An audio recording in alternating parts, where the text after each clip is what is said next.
Okay, sige. Good day, engineers. Our lesson in this video is about the power and efficiency na masasolve natin sa DC generator. So dahil ayun yung topic natin with regards to the power and efficiency, so dapat alam natin yung flow ng power dito sa ating generator, sa DC generator. So umpisahan natin, this is our flow from left to right. So, syempre, di ba ang generator natin, mapapagana yan ng input power. Pwede natin itong tawagin as the power of the driver. So, pwedeng ganun. So, ang input power ng generator natin is manggagaling sa driver. Kung sino ang nagpapaikot ng generator natin. So, that is the input. And yung power of the driver na yon, yung input power na yon, mababawasan agad siya ng tinatawag natin na core losses and mechanical losses. So let us take note pala, sa solution natin, the input power will become the variable P in, no? P in. So sabi nga natin, after ng input power, mababawas agad si P-core. So the P-core. So ano-ano yung mga core losses natin? So pwedeng the eddy current loss or the hysteresis loss. And also, kasabay din naman nababawas yung mechanical losses. So let's say P mech para sa ating mechanical power. So ano ba yung mga pwede nating maging term as the mechanical power loss? Pwedeng that is the loss due to the friction and windage. So actually, yung P-core natin, pwede siyang sabihin as the iron loss. So what is our, ano dito? Ano ang malalaman natin dito? After the P-in, ibabawas ninyo si P-core, P-iron, and P-mechanical bago umabot sa generated power in the armature. And the generated power in the armature is, let's say, PG. So, ang PG na to is equal to EG times the IA. So, syempre, di ba, bago naman tayo umabot dito sa lesson na to, alam na natin what is the EG. Di ba? The EG is the generated voltage na sinasolve natin and the IA is the current in the armature. Next, once na na-develop or na-generate natin yung PG, magkakaroon ulit ngayon ng losses na ibabawas natin kay PG. So, sino-sino yung mga copper losses na ibabawas natin kay PG? So, the first one is, syempre, nasa armature. So, the power in the armature. So, this is the loss in the armature. And this is, syempre, the current in the armature. Tsaka yung resistance in the armature. And our solution for the power is I square R. Diba? So, sino-sino pa yung mga copper na present sa ating generator? The field, no? Yung mga field natin. So, the first field na madalas nating nakikita sa generator is the shunt field. Diba? The shunt field resistance. So, therefore, meron siyang shunt field loss. So, syempre, that is I square R is shunt. Diba? Kung ano man yung current kay shunt, i-square natin and then multiplied by R shunt. And dahil madalas binibigay yung voltage ni shunt, di ba? Yung voltage ni shunt is V shunt, syempre, we can solve for the power na lang using V square over R. And that will be V shunt square over R shunt square. Next. Isa pa, kapag compound na yung generator natin, no, kapag compound ng generator natin, there is the presence of the series field resistance. And that is I square R sa series field. No, alam naman na natin sigurong gamitin yung mga subscript. No? Basta kapag letter A, para kay armature lang. Kapag SH, para kay shunt lang. And kapag kay SE, para kay series field lang. And then after mabawas yung copper losses, nandoon na ang ating PO. So nandoon na yung ating PO, and that is the output power. So syempre mahalagang baon-baon natin tong power flow na to when we are solving problems about the efficiency and power sa ating DC generator. So ito yung madalas natin gagamitin, no? Siyempre hindi naman natin isusulat yung mga words na yan. So dapat naka-prepare yung mga power flow natin, naka-prepare yung knowledge natin that this is the P-in. And then sa P-in, mababawas ang mechanical loss or the core losses. So itong mga core losses na to and mechanical losses, kadalasan sa problem, binibigay yan. Binibigay yan, hindi natin siya sinosolve. Or actually, or minsan, sila mismo yung hinahanap ng problem, no? And then, after mabawas yung core or mechanical loss, nandoon yung PG, generated power in the armature. And then si PG, babawasan natin ng PCU, copper losses.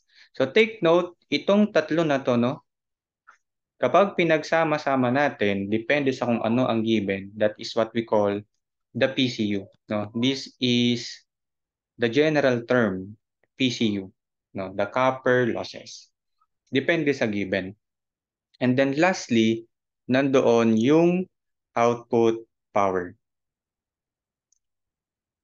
Okay, naintindihan na natin yung power flow. So ang gagawin natin dito, we must memorize this power flow pagdating sa generator. And madali lang naman siya, no? So assuming ito na. So ito na ulit, no, ilagay ulit natin, kabisado na ba? Nag-umpisa ang input power, mababawasan ng mechanical and core losses. After mabawasan ng core losses, nandoon ang generated power. And ang generated power, bawasan natin ng copper losses and siya ang magiging output. So paano tayo gagawa ng mga solutions dito? Di ba madali lang naman, kanina pa natin binabanggit na kapag ang P-in, binawasan natin ng mechanical losses or core losses, ang answer natin is yung susunod na PG. Next, dito naman tayo sa part na to. Di ba si PG, yung generated power natin, kapag ibinawas natin yung arrow going down, which is the copper loss, this is equal to the output power. So paano naman kung ang involved is the P-in and the output power? So simply, manggagaling ka sa P-in, lahat ng dadaanan na pababa, ibabawas natin. So P-mech, di ba? The mechanical loss or the core loss, and another loss is the copper loss. And doon mapupunta na yung output power. Or simply, di ba, ito yung dalawang arrow going down na to. Ito na ang tinatawag natin na total loss. Di ba? Na total loss. Kaya nga, mapapansin ninyo, nandoon pa din ang general term natin na ang P-in, kapag ibinawas ang lahat ng losses, doon lalabas ang output power. No? So dapat alam natin yan. No? Alam natin gamitin yung power flow. Okay, meron tayong tatlong efficiency na tinatawag na baka kasi sabihin sa problem, isolve ninyo yung ganitong efficiency. So paano natin malalaman? So take note, this is our mechanical side and this is our electrical side. So for our mechanical side, so mechanical efficiency, so let's say the efficiency, letter M, no? Mechanical efficiency. So ang mechanical side natin is ito. Since P-in ang input, tapos after mabawasan ng loss, naging PG, so that is PG over P-in. Diba? Kasi ang general formula naman talaga natin kapag efficiency is output over input. No, output over input. Next, pwede niyo itong i-elaborate actually, no? Kung gusto ninyong mapanatili si PG, so yung P-in natin is simply the PG plus the P-core. So, tama ba? Siyempre, di ba, itong PG, kung gusto nating bumalik sa PIN, kailangan i-add natin si mechanical loss or the core loss. O, ano pa? Paano pa natin pwedeng isulat? So, kung gusto naman nating panatilihin ang PIN, kasi depende sa given, di ba? Kung PIN naman pala ang involved, tapos merong binigay na mechanical loss or core loss, si PG pwede nating palitan as the input minus the loss, di ba? PIN minus the P-core over PIN. So, ganyan natin nilalaro yung ating power flow. And take note, no, napakahalaga na alam natin that the PG is EGIA. Huwag niyo kakalimutan yan. The PG is EGIA and the P out is the load voltage times the load current, di ba? VLIL. Next, electrical efficiency. So this is our electrical side, no, ng ating DC generator. Electrical side. Okay, let's say that is N sub E, electrical efficiency. So sa electrical side natin, the output side is the PO and the input side is the PG. Di ba? So ayan. So kung available yung mga quantities natin na kulay red, yung sinulat natin kanina, we can say that the electrical efficiency is VL IL over EG IA. Kasi di ba kadalasan sa mga simple problems na sinosolve natin sa generators, meron tayong VL, meron tayong IL, sinosolve natin si EG, sinosolve natin si IA. So makakakuha na kagad kayo ng electrical efficiency. And in terms of power, no, kung in terms of power naman yung gagamitin ninyo, ganun pa din no, yung algebra natin sa power. So kung papanatilihin natin si output power, palitan natin si PG, di ba? Pag nanggaling ka kay output power, magiging generated power lang siya kung ibabalik mo ang copper loss. 'Di ba? Yung output magiging PG kung ia-add natin si copper loss. Okay? Next, kung hindi naman given yung output power, that is PG, no? Yung PG natin, bawasan mo ng copper loss. Tapos, over PG. And then lastly, for our overall efficiency. Overall, kabuuan ng power flow natin. So, kabuuan ng ating generator. So, para sa ating overall efficiency, let's say NC, no? Commercial. The other term for overall efficiency is commercial efficiency. So, for the commercial efficiency, this is the output side and this is the input side. Diba? Kasi kabuuan na. Kaya PO over PIN. No. Kung ano, kung naalala ninyo, pinakita natin kanina, 'di ba? This is PO. Pinakita natin kanina that the PIN is ito pala, no?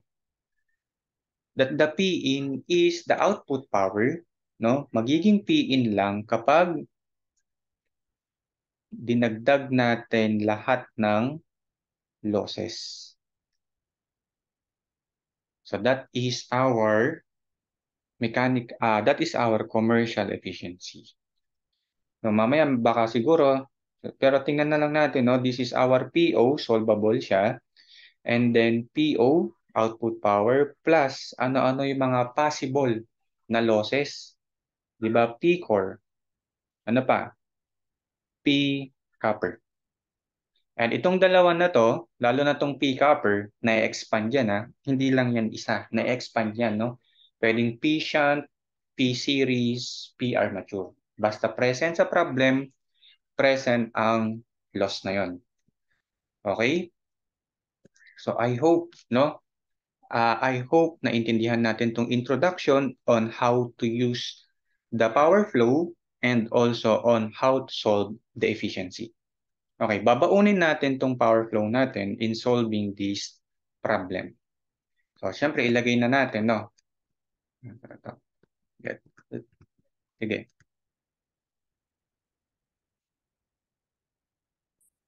Okay? So a shunt generator delivers 195 amperes at terminal voltage na 250 volts. The armature resistance and the shunt field resistance are 0.02 and 50 ohms respectively.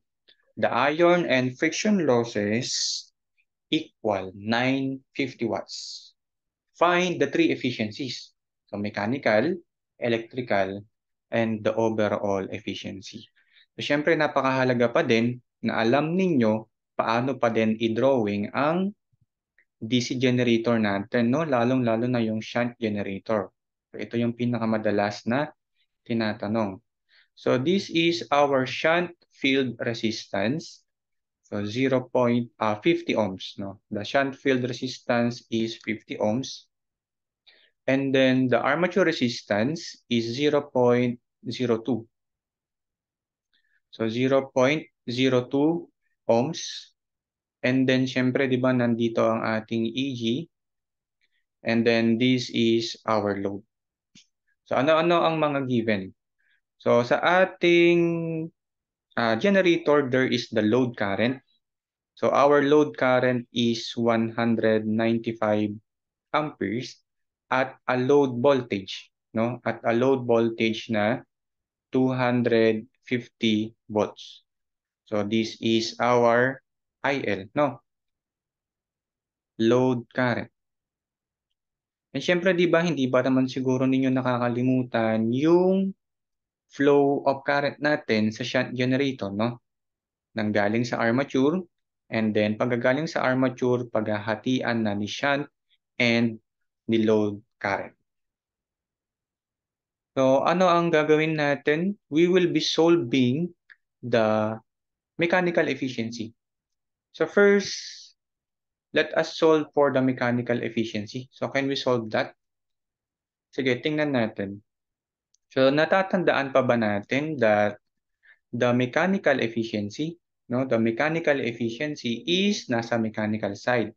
So ito, di ba? Nandiyan. So let us solve.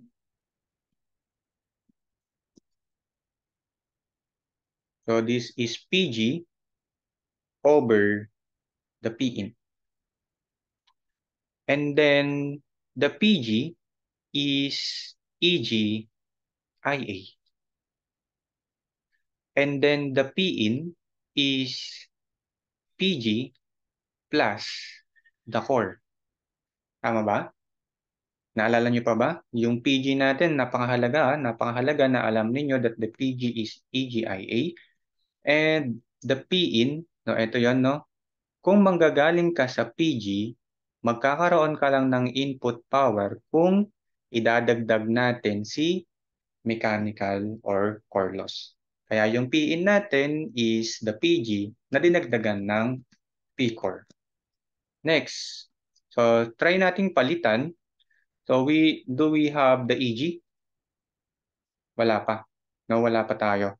So wala pa tayong EG and I think wala pa din naman ang ating IA. And then ganun din, no, yung EG natin. Yung PG natin is EGIA, but there is already the core loss, 950. No, 950 watts. So palitan na lang natin to ng 950 watts. So ang conclusion natin in this part, masosolve natin yung mechanical efficiency kung meron na tayong EG and meron ng IA. So naalala pa ba natin yung technique in solving the EG and the current sa generator natin? Di ba KCL and KVL lang naman. So for KCL, the IA is the sum of the load plus the shunt current. Di ba? So this will be equal to, what is the load current? 195 amperes. What is the shunt current? Ohm's law sa shunt natin. V over R ni shunt. And ano ba ang V ni shunt? Nalala pa ba natin? Ang V ni shunt is voltage ni load. No, kasi shunt yan. So V, yung V load natin, 250 over R shunt. So this is our IA. So first, let us solve for the IA. 195 plus 250 over 50. So this is 200 amperes. Secondly, let us use the KVL in order to solve for the EG. Diba? This is our EG. So nagsimula ang loop natin sa EG, tumaan sa voltage drop ni IARA, and wala namang binigay na brush drop, no? Wala naman. So wag na nating ilagay.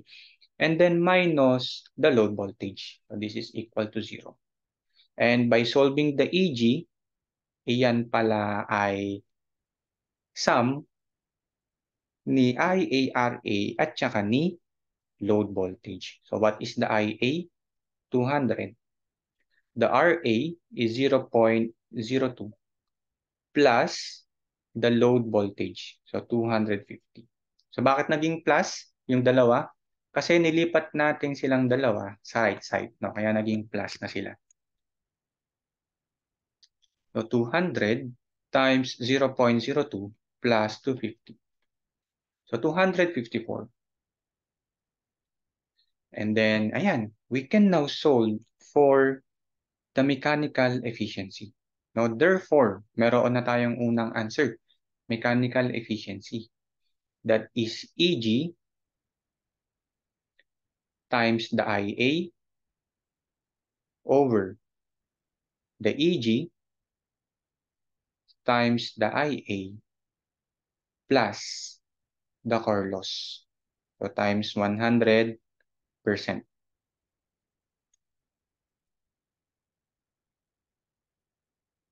The EG is 254. Yung na-solve natin, 254. So, 254. Ayan. So, 254 times 200 divided by 254 times 200 plus 950. So, times 100, this will be in percent, 98.16%. So, 98.16%. And that proves our key answer. So, 98.2%. No? Next one. I think madali nang isolve yung mga susunod. Kasi na-solve na natin si EG at saka si IA. So, ganun kalaki ang tulong ni EG, ni IL, ni VL, and ni IL. So, let's say dito sa letter B, we are now solving for the electrical efficiency. And the electrical efficiency sa electrical side natin is PO over PG. Di ba? PO over PG. Ang PO natin, I think given kasi ang VL and IL, kaya ayan yung gagamitin. And the PG again is our EG, IA. So substitute lang natin. The VL is 250, the IL is 195. Next, our EG is 254, and then our IA is 200 times 100%. So the key answer is 95.9. So 250 times 195 over 254 times 200. And then times 100. So 95, tama. 95.96%. So 95.96%. And then lastly, in this problem, let us solve for our overall efficiency. So the overall efficiency, our NC. So the overall is the output over the input, no? The output over the input. Sige. So this will be output over the input.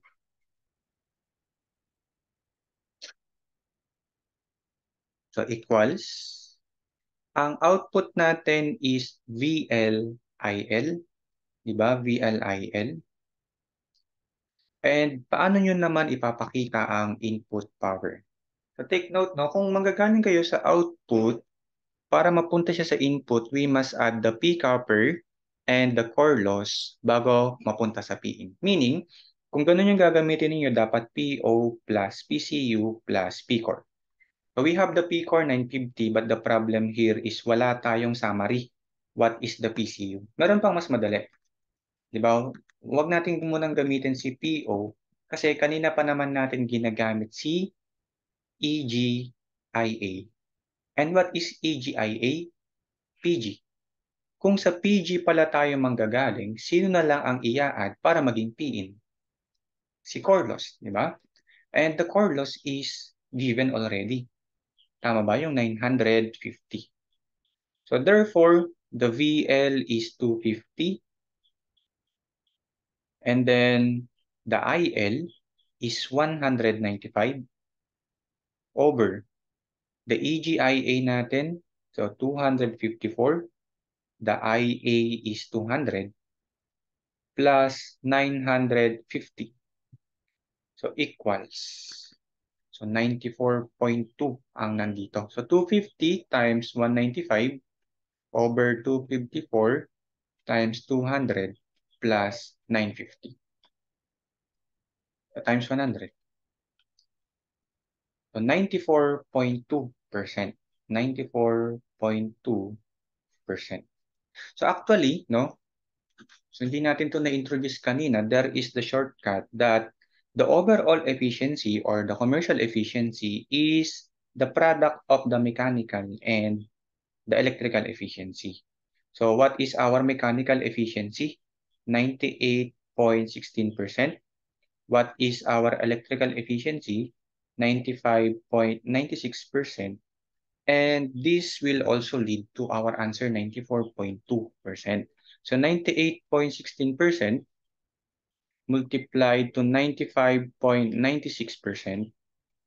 this is equal to 94.19% or 94.2%.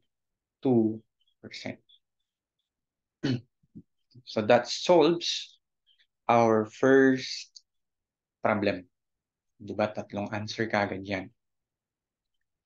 Next for our last, no? Last. Shunt generator lang naman tong sinosolban natin and then siguro next time na lang din yung mga compound generator. So there is the shunt generator siguro para hindi tayo maubusan ng time. Kunin na natin to. Diba? This is our topic so dapat baon-baon ninyo yung diagram ng generator and at the same time the power flow. Kasi ayun na ang topic natin sa video na to, no? The power flow, the power and yung mismong generator. Okay, sige.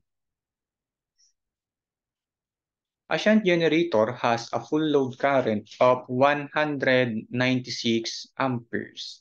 So this is the load current, 196 amperes, when the load voltage is 220 volts. So the stray losses are 720 watts. So lagay na natin dito, no? Ang stray loss pala is kasama sa P-core, no? 720 watts. And the shunt field coil is 55 ohms. It has a full load efficiency of 88%. So find the armature resistance. So if there is the given efficiency and kung hindi siya babanggitin kung anong klase siyang efficiency, lagi nating uunahin yung overall efficiency. Now, the overall efficiency na binanggit sa problem is 88% or in decimal, that is 0.88. And again, what is our formula pagdating sa overall efficiency? So our overall efficiency is our output divided by the input. Tama. Next, we have the output. Do you think we can solve the output power? VLIL. The VLIL is given, or the VL and IL is given. They are both given. So the VL is given, And then the IL is also given. Kaya pwede nating palitan si PO ng ganon. And again, no, bago tayo dumating sa P-in, if we will be using the output power, that must be the total losses. Di ba? Yung output power, dagdagan natin ng total losses. Ayun yung P-in. Tama? Sige, expand pa natin. So itong 0.88 na to, is equal to the VL. Sige, sulat muna natin. VLIL over the PO is VLIL din. And ano-ano yung total losses? The copper losses and the core losses. Ano-ano yung mga copper na present sa problem? So there are two coppers, the armature and the shunt. So meaning, magpa-plus tayo para sa copper ng armature loss, plus the shunt loss. And I think that, meron pang isa, no? Ito pa lang yun, P copper. And another one, para ma-total natin lahat ng losses, kailangan nandoon pa si core. Take note again, the summation of the armature, the shunt field, and the core loss is what we call the total loss. So doon nanggaling yung formula natin. So ganyan natin in-expand yung total loss. Okay, next, sige. 0.88 is equal to. Sige, isulat na natin yung VL, binigay naman 220. Ganon din naman si IL, 196 amperes. So, i-divide natin ngayon si VL. So, si VLIL is 220 times 196. Plus, paano daw ba natin pinapakita yung armature loss? Diba, I square R ni armature. IA square times RA. How about the shunt? The shunt. Sige, isingit natin. Di ba kanina dalawang ways natin pinakita how can we solve the shunt? How can we solve the shunt? That is either I shunt square R shunt or V shunt square over R shunt. Pipili kayo sa dalawa, ano yung gagamitin ninyo? Sino mas madali? And dahil nakikita ninyo, we have the load voltage and the shunt resistance, mas madaling gamitin that the P shunt is the V shunt square over R shunt plus the P core. So ang P core natin, I think pwede na natin gawing 720 kasi given yan. Okay, balik tayo sa question. Let us find the armature resistance. Sinong power ba ang nagmamay-ari or gumagamit ng armature resistance?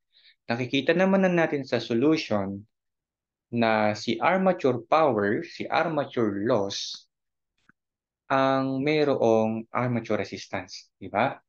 Okay, kung ang target pala nating makuha is the RA, kailangan meron tayong IA, merong V shunt, and merong R shunt.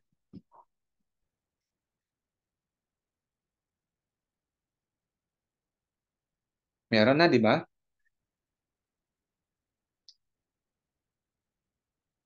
Meron na. IA is equal to, again, KCL. IA is equal to IL plus I shunt. Our IL is given 196 and our I shunt is V over R. Diba? V over R sa shunt. So, saan nang galing yung 220 volts na V? Diba sabi natin, ginagamit natin si load voltage as the shunt voltage kapag shunt generator. So we have the value of the IA dito. 196 plus 220 over 55. 200 amperes. And I think we can now rewrite again, no, yung solution natin, tapos mag-shift solve na lang tayo. So 0.88 is equal to 220, 196. So bakit na natin nire-write? Kasi meron na tayong V shunt, yung 220, meron na tayong R shunt, si 55, at nakuha na rin naman natin si IA, yung 200. So isi-shift solve na lang natin mamaya yung IA or yung RA, no? So 220, 196 plus yung IA, pero I square yan ha, kaya 200 square. Ito yung unknown natin, RA, plus the V shunt is 220 square over R shunt, 55, and then plus 720. So, isi-shift solve natin siya. Magdagdag lang tayo ng space.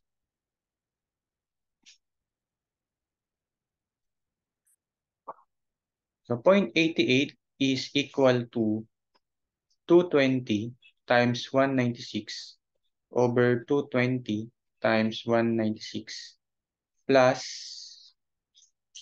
200 square times the unknown plus 220 square over 55 plus 720. Shift solve, our RA is 0.107. So this is our RA, 0.107 ohms. And naipakita naman natin, di ba? This is our key answer. So this is a direct solution no, yung sinolve natin directly by shift solve yung IA ay yung RA. So how about ganito naman, no? Kung gusto ninyong maging napakaganda, napakalinis ng solution ninyo, so let us answer the same problem. So i-copy pa natin yung parts, so some parts of our solution, ito. Ayan, copy natin siya.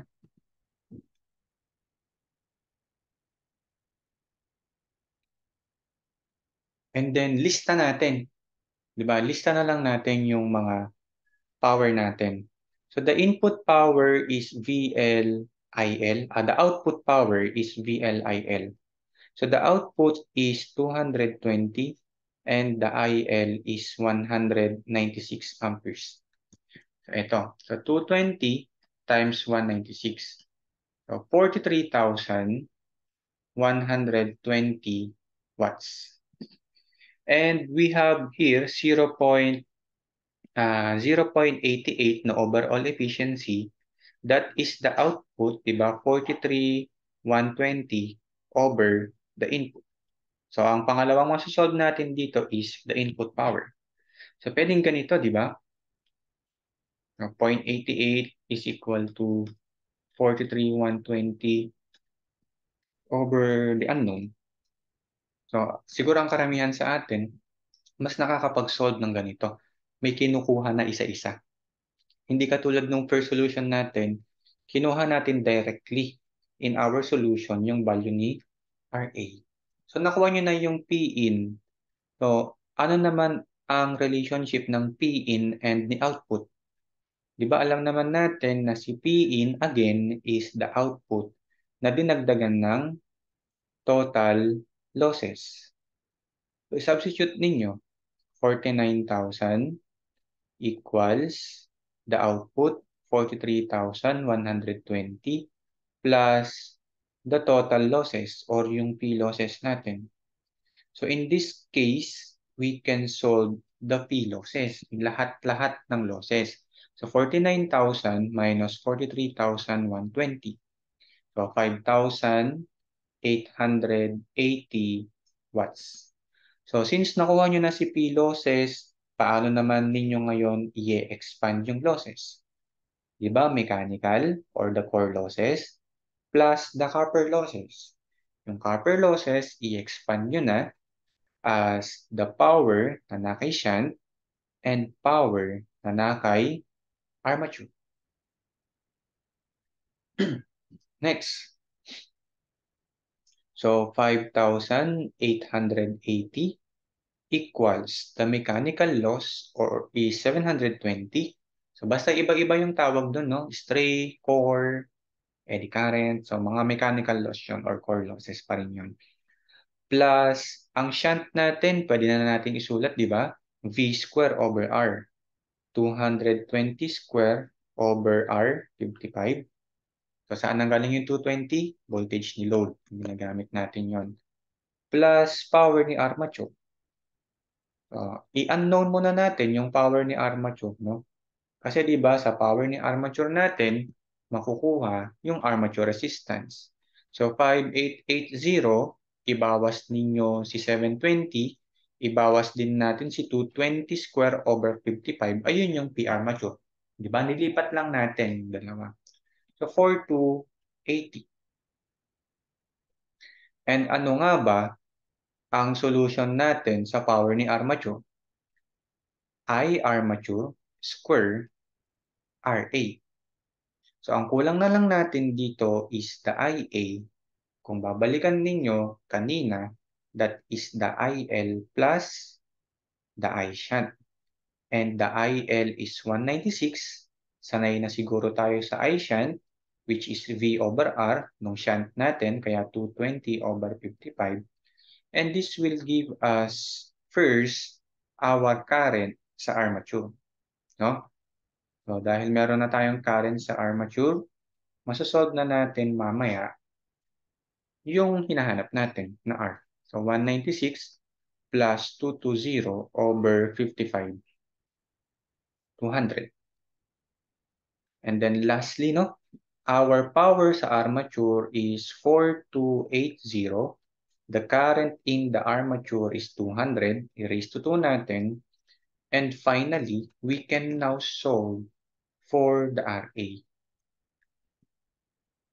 So the RA is 4280 divided by 200 squared. So 0.107 ohms pa din. Diba? There are different ways in solving this kind of problems. Tulad ng pinakita natin sa second problem. So the first solution, dinirect solve natin yung IA na pinilitan natin lahat ng variables hanggang sa maging constants, maging numbers, hanggang sa RA na lang ang matira. Pero pwede rin naman, I think, mas magigets ninyo itong second solution natin. No? Lahat ng pwedeng makuha, kinuha natin. So, tuloy-tuloy lang tayo sa pagkuha ng mga pwedeng lumabas hanggang sa umabot sa armature resistance. And take note, engineers, no, ito yung baon-baon ninyo. The page number 1 and the page number 2. So, hindi natin yan dapat makalimutan. Okay?